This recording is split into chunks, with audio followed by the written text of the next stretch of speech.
Halo, assalamualaikum. Ketemu lagi kita jarak jauh. Mudah-mudahan semua wabah cepat berakhir, kita semua sehat ya, bisa melewati ini semua. Kita lanjutkan lagi belajarnya. Di sini ada salah satu sediaan galenika yang lain ya, karena kita sebelumnya kan ada belajar ekstrak sudah, kemudian ada belajar minyak ya, oleh pinguia, kemudian oleh volatilia. Nah, ini salah satu sediaan galenika yang lain, yaitu namanya tinctur. Mungkin kalian sudah pernah dengar namanya tinctur, karena di kelas 10 sudah pernah memakai. Tapi apa sudah tahu tinctur itu apa sih? Ya, kita lihat di sini. Tinctur adalah sediaan cair. Jadi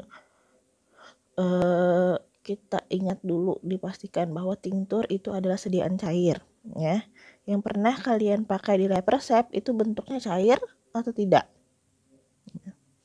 Jadi kalau tinctur dia hanya sediaan cair. Nah, kalau ekstrak dia ada cair, ada kering, ada kental. Nah, kalau tinctur dia hanya sediaan cair. Yang dibuat dengan jalan maserasi atau perendaman, kemudian perkolasi yang kemarin kalian buat perkolatornya, jadi yang menetes ke bawah. Kemudian di sini dia dibuatnya, kalau maserasi dan perkolasi dibuatnya dari simplicia, nabati atau hewani. Jadi ini dari bahan alam. Kemudian selain maserasi atau perkolasi, dia bisa dengan melarutkan senyawa kimia dalam pelarut yang tertera pada masing-masing monografi. Jadi kalau tinctur tadi dia sediaan cair.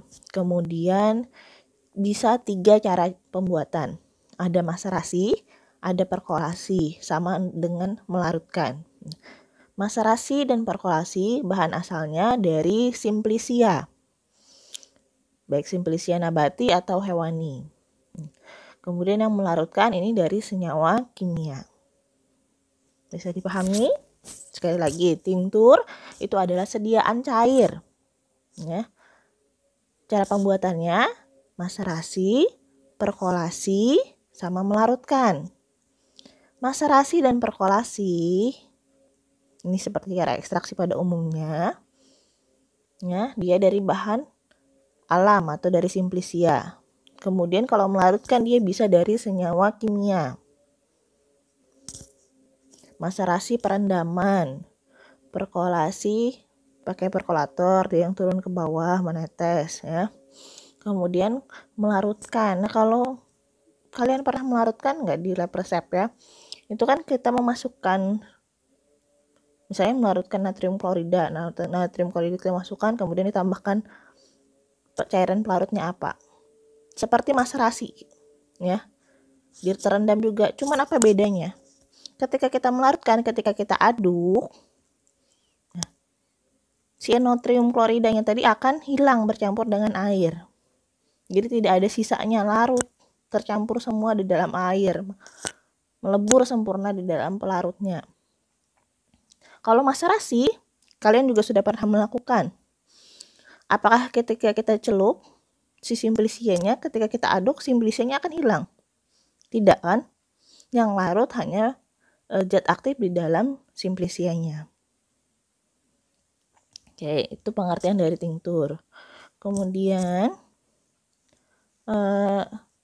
tinctur itu dibuat menggunakan 20% zat berkhasiat dan 10% zat berkhasiat keras. Jadi kalau dia bukan golongan keras, maka dia harus atau perlu 20% simplicia.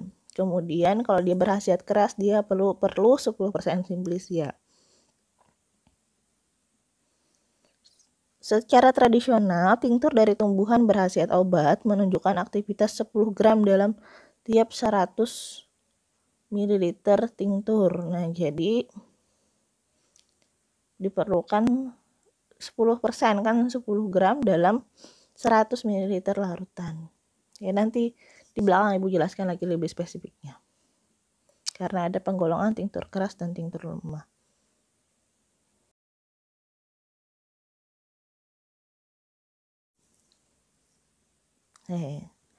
Pelarut yang digunakan pada pembuatan tinktur.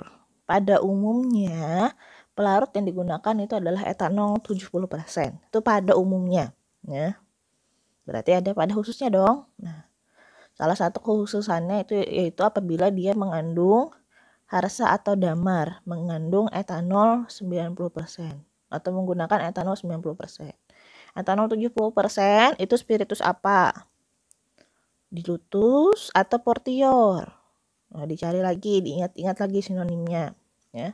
Nah, kalau ini dia mengandung harsa atau damar. Tahu dari mana Bu harsa atau damar? Nah, harus kalian ingat hafalan-hafalan Simplicia sebelumnya. Kalau di Simplicia itu tersebut atau disebutkan zat berkhasiat utama atau isi, dia mengandung zat berkhasiatnya apa harsa ataupun damar, maka dia perlu menggunakan etanol 90%. Misal, ini pada tinktur mira, pada tinktur asepotida, pada tinktur cabai, kemudian pada benzoes tinctura. Jadi ini mira, tinktur mira, ini tinktur asepotida, ini tinktur cabai, ini tinktur benzoas. Pembuatan tinktur dengan jalan maserasi 10 bagian. Nah, jumlah awalnya itu tergantung dari tinkturnya berkhasiat keras atau tidak. 10 bagian Simplicia dengan derajat halus yang cocok, masukkan ke dalam bejana, tambahkan 75 bagian cairan penyari, tutup dan biarkan selama 5 hari sambil sambil sering diaduk, kemudian diserkai, diperas, lanjut dicuci ampasnya. Kita lihat videonya saja. Siapkan bejana dulu, ya. Siapkan wadahnya seperti yang kalian pernah lakukan, sama persis, ya. Kemudian masukkan Simplicia, masukkan pelarut, harus terlindung dari cahaya, kemudian sambil sesekali diaduk.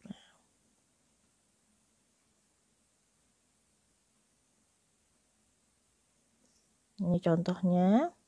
Ibu rasa kalian sudah mengerti karena kalian sudah pernah melakukan. Di cara pembuatannya seperti itu aja, ya. Pembuatan tinktur dengan jalan perkolasi. Sama, siapkan dulu, kemudian basahi dengan cairan penyari, diamkan. Jadi ini maserasi awal, nah namanya maserasi awal, meskipun dia dengan cairan perkolasi. Sama maserasi awal dipindahkan ke perkolator, tambahin lagi pelarutnya, tutup selama 24 jam. Kemudian baru dibuka kerannya, tambahkan cairan penyari berulang-ulang. Nih.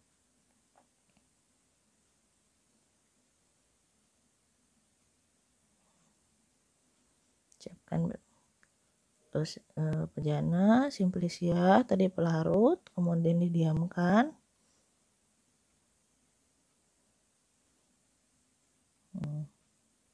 Kita pindahkan. Nah, pindahkan ke perkolator, kemudian diamkan selama 24 jam. Tambahkan pelarut dulu, diamkan selama 24 jam, kemudian kerannya kita buka, biarkan menetes seperti itu. Minggu sebelumnya kalian sudah bikin perkolator kan, makanya ibu suruh kita coba dulu. Atau jadi kalau kita sudah coba lebih mudah memahamkannya ke belakang, karena ini semua prosesnya ini mirip-mirip ekstrak kemudian tinktur. Nah, ini gambarnya.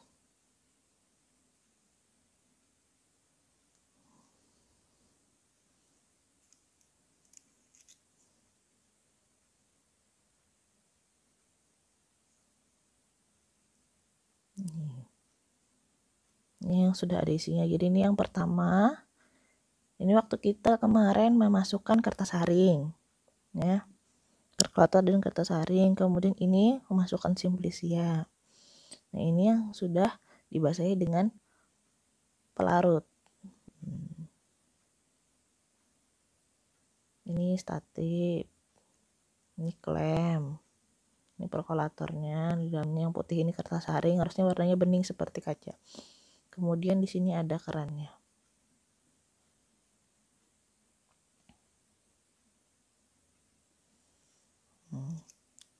Tinktur, pembagian tinktur itu ada macam-macam. Ada dibagi yang pertama berdasarkan cara pembuatan, kemudian yang kedua berdasarkan tinktur berkhasiat keras atau tidaknya, kekerasannya, kemudian yang ketiga berdasarkan pelarut.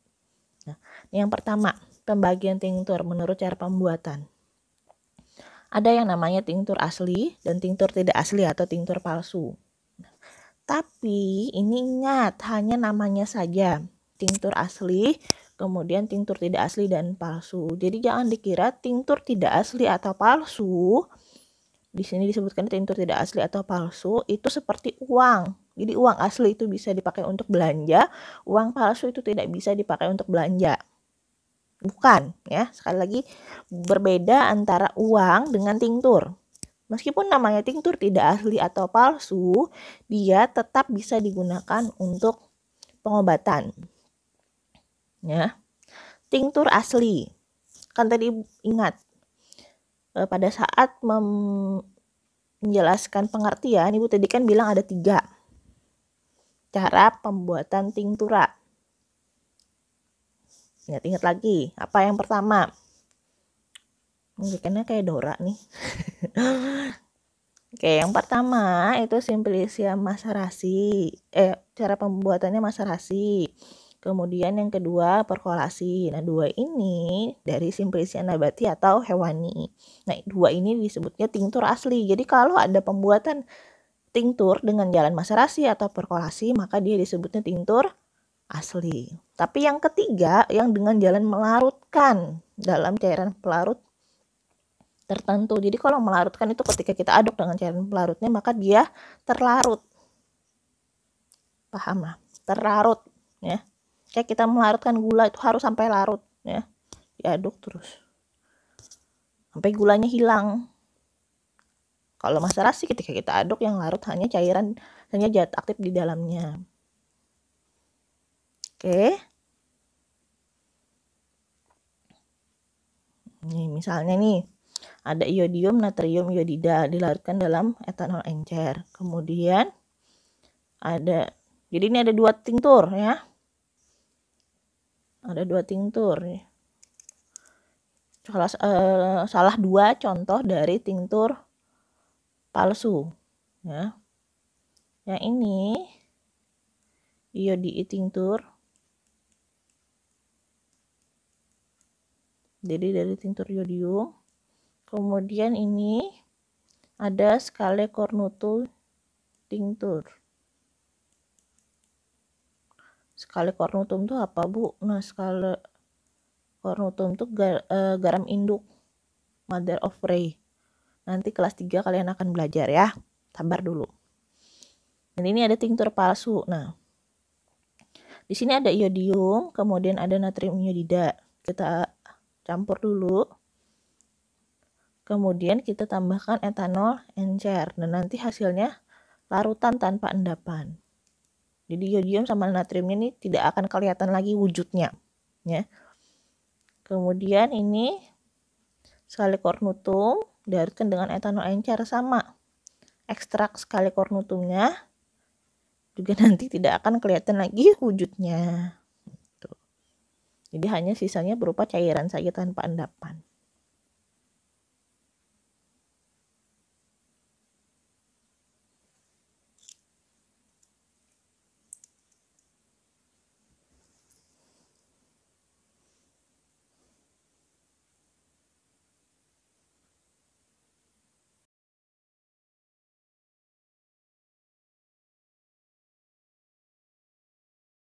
Ini pembagian tinktur berdasarkan kekerasannya, tapi kayaknya untuk minggu ini kita jangan kesini dulu, ya, karena ini videonya sudah lumayan beberapa menit. Kalian pasti ngantuk, kalian pasti ada tugas yang lain, ya, dan kuotanya nanti akan habis. Oke, kita sambung minggu depan, ya, sekaligus cara menghitung 10% dan 20% tinktur keras, tinktur lemah. Oke, tetap semangat, ya. Sarange. Assalamualaikum.